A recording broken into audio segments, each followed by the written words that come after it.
The Larry Kudlow Show. Entertaining and informative on the Red Apple Podcast Network. Welcome back, everybody. I'm Larry Kudlow. This is the Larry Kudlow Show, Hour 3. Great pleasure to be with you. By the way, you can live stream us over the internet, LarryKudlowShow.com, LarryKudlowShow.com. Plays all across the country, around the world, throughout the solar system, including the Milky Way. And join us during the week. Fox Business, fabulous Fox Business, 4 p.m. every day, 4 to 5 p.m. every day, Monday through Friday. I look forward to it. Come join me on the set. If you can't make it at 4, just text your favorite 9-year-old. She'll show you how to DVR the show. You'll never miss a thing. And I'm going to just say to my two guests before we begin, Kenny Polcari heard it on the TV show yesterday, that the U.S. military, working with the Israeli military and both intelligence services, will essentially end all of Iran's capabilities. All of Iran's capabilities are being taken out. Just give it a couple more weeks, and we will take over the Strait of Hormuz. There is no question about that. It's already in motion. And that is why I think you sell oil and buy stocks. And people listening to this may disagree, and I respect that disagreement, but that is my own view.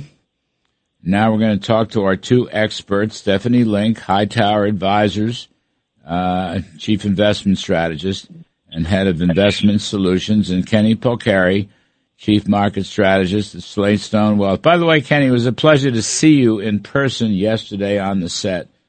It was a pleasure to be there. Thank you for having me. Yeah, no, it was great. It was a very, very good segment. I don't know if you saw, I just saw it this morning. I follow the YouTube views of our show. That YouTube covers us a lot. I don't know why. They're a bunch of lefties, but they do. And that segment with Charles and Mohammed El-Arian and yourself and your dim-witted host. Anyway, the last I saw, I had about 400,000 YouTube views. And really? Still going strong. So it was That's really great. Pretty wild. I can't get Stephanie Link to do it because she has these connections with another operation, but, it's just the way It was a great conversation. I really enjoyed it. It was a lot of fun, the way the cookie crumbles, but we love Stephanie. Steph, just tell me what you're thinking, okay? Tell me what you're thinking. It's tax season, and at LifeLock, we know you're tired of numbers. But here's a big one you need to hear. Billions. That's the amount of money in refunds the IRS has flagged for possible identity fraud. Now here's another big number. 100 million. That's how many data points LifeLock monitors every second. If your identity is stolen, we'll fix it guaranteed.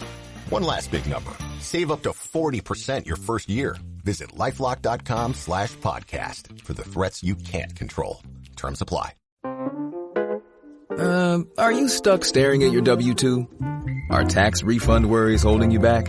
You probably have FOMO, the fear of messing up. The fix? Using TurboTax on Intuit Credit Karma. They find every credit and deduction to help you get every refund dollar you deserve. Or your money back. It's time to overcome your fear of messing up and get your taxes done right. Start filing today in the Credit Karma app. Yeah, well, there's a lot going on, and I would be on your show on TV if I could, but I love being on this radio show every once in a while. It's a lot of fun, and love to be with Kenny, too. So I think this past week, reality sunk in that maybe this might be a little longer than 4 to 6 weeks. We don't know. But that unknown is starting to kind of creep into a little bit of confidence, and you can see it in the market, because the market actually did end on Friday, down almost 800 points on the Dow and 108 on the S&P. I don't think anybody wanted to be long into this weekend because we just don't know. I have no doubt that we are going to destroy everything in Iran, no doubt. But the longer it takes, Larry, it's just that unknown creeps in. And I have to just say, from a perspective point of view, being down just 7%, given all the stuff you and I have talked about over the last couple of weeks, year to date, Venezuela, SCOTUS, AI disruption, private credit, now war, to only be down 7% is I think, a small victory, because if you look at underneath the surface, the equal weight S&P 500 is only down 1.2%. What's getting hit this year is all the stuff for the last 3 years that has worked. That is growth, that is tech, that is comm services, Max 7, on average down 15%. So for people that have owned these sectors and these stocks, they've done very, very well the last 3 years. Remember, up 18% last year, up 24% the year before that, and up 23% the year before that in the S&P 500. So we know the long-term average is about 8 to 10%, and we're having a little bit of a pullback, a little bit of mean reversion, but it feels worse because most people own these other sectors that are very, very popular. Most people didn't own oil headed into this year. They didn't own cyclicals. Before the war, cyclicals were working and outperforming growth. So there's a lot of churn underneath. I do think we're going to get through this. Whether it's another 2 weeks or 3 weeks, I really hope it's not more than that. Only because the longer oil prices stay here and the longer that we have uncertainty, you got to just watch the consumer, because they've hung in remarkably well. And we just want to make sure that they can still be the tailwind to the economy, along with the AI food chain that you and I have talked about. I think the consumer will hang in, but these are the questions that are going around in the marketplace. All right, the good questions. Good questions. I had this vision. I don't sleep at night, but I had this dream. So we're having these talks, the so-called Iranian deal, which I'm rather skeptical. I mean, I appreciate that Mr. Trump wants a deal, but I'm rather skeptical. But in any event, the actual discussion is holding back on bombing the power plants in the energy sector. Mm-hmm. The military, U.S. military in Israel, they're hitting Iran all day long, every day. They're just not hitting the energy sector. And so my dream was, while the talks are going on, if they're still going on, up to April 6th, before that, or during these talks, the Marines take the two little islands in the Strait of Hormuz, and you wake up, and the United States is now in charge of the Strait of Hormuz. We've taken it. Boom. While they're still talking, the Iranians can talk till they're blue in the face. In fact, that's what Iran does. They love to talk. They've been talking for 47 years and doing all the bad things that they keep doing. I'm just saying there's no telling when this Hormuz oil price story can turn around very fast, very fast. Now, this is just a vision. This is me reimagining the world, but it's possible. And you could have a stock melt up, Kenny Polcari. Yeah. Right, but that story is more that it's becoming more than just an oil story. It's becoming also a fertilizer story now, right? Because so much of the phosphates and the fertilizers that come from that part of the world go also through the Strait. So that's not something the market, I don't think, is paying attention to yet. It's starting to. More and more people are talking about it. But it's both an oil and a fertilizer, which means it could become a food issue, right? Crops and all that stuff, which is why that makes sense what you say, right? If they're going to just keep talking and not doing anything about it and keep threatening to close it down, then somebody's got to change that narrative. And it would make sense, I suppose, that we're the ones that change it and take control of it and then allow all that stuff to start to flow. And that will immediately take the pressure off of oil, take the pressure off of fertilizer prices. It'll relax, farmers around the world that are now getting nervous. I was talking to Brett Velikovich earlier in the show. He's a former CIA guy, very smart. And one of the things we talked about was freedom of the seas is a very important historical international rule principle. Right. You cannot block freedom of the seas.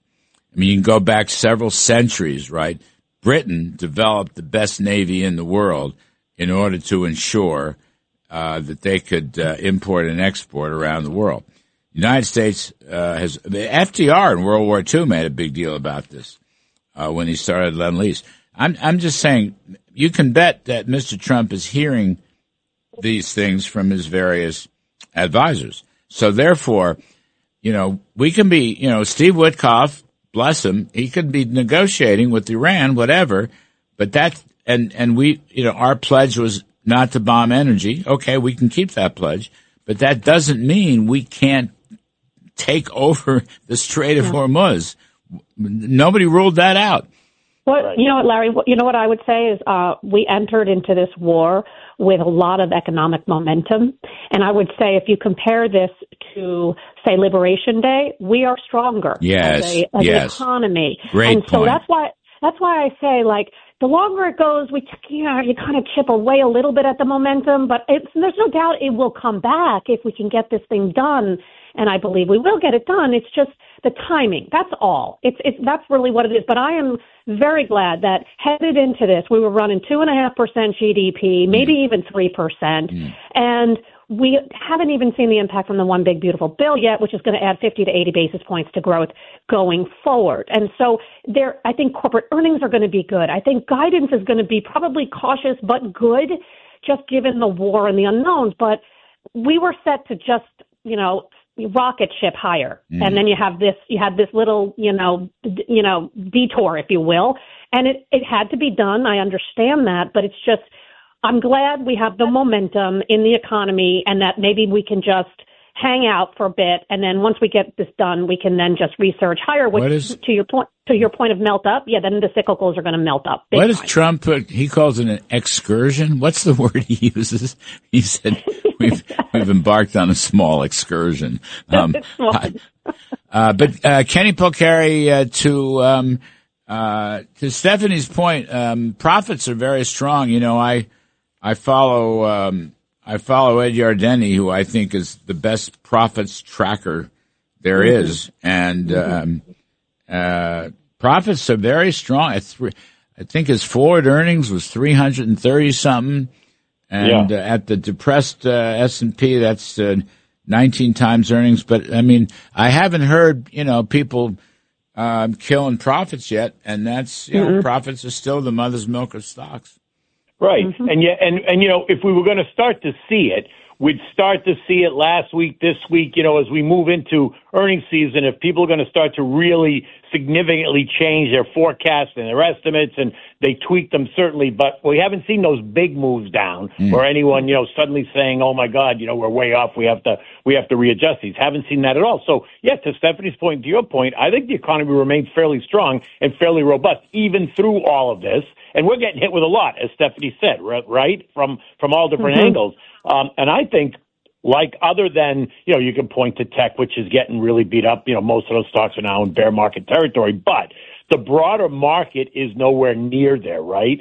And so I think this too shall end. And I think when it ends, you're going to see the market turn right around. It'll almost be like what happened last year and, during the tariff tantrum. Once they rang all the nervousness out, suddenly the market just, focused on what was important and took right off again. What, did you tell me yesterday, Kenny, that Microsoft was down 30%? Yeah, Microsoft is down big. How is that possible? How is that possible?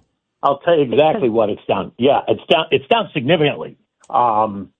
It's down 26.3%. Okay. 26.3%. Did Microsoft all of a sudden go from being one of the greatest companies in history to a dud? I mean, explain this to me. It's crazy to me. I don't really understand it, Steph. Maybe you can explain it. I think it's just got caught up in that whole tech trade. It was it's one of the Mag 7. They took the market higher for 3 years, and now they're just dumping on all of them, right? Like Charles said yesterday, the Mag 7 has become the Bag 7, right? I think to put it into perspective, and this is actually not Microsoft. Microsoft has an abundance of free cash flow. But for the Mag 7, they are spending so much money on CapEx for AI. Some of the companies now have negative free cash flow. And if there's one thing you want to own in technology, are companies that have an abundance of free cash flow. Microsoft still has it, but their free cash flow has halved because they are spending so much on AI.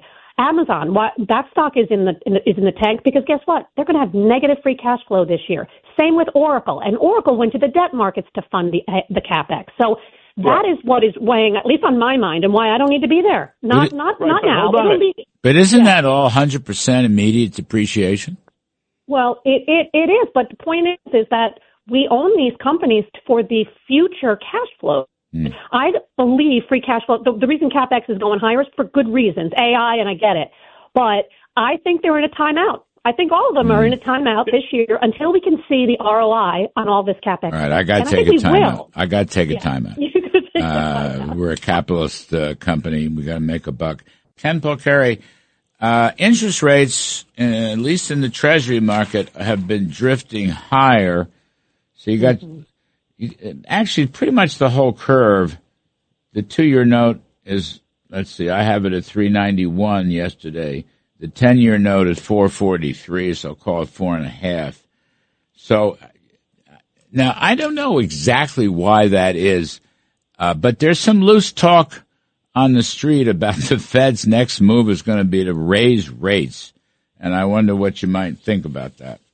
Well, I think that is starting to be the it's starting to be part of the narrative, but I don't necessarily think they're going to, but I think that they're putting it out there to kind of slow people down, that the rate cut cycle that everyone was banking on, 2 more rate cuts this year, is completely gone. I think that idea is completely off the table at the moment, unless Kevin Walsh comes in and can convince everybody that he can shrink the balance sheet and therefore cut rates, which I think at the moment might be a little bit difficult for him to do. And so I don't think I don't think that they're going to raise rates, but I do think that they're putting that narrative out there to kind of slow people down and slow the market down, slow the expectations down.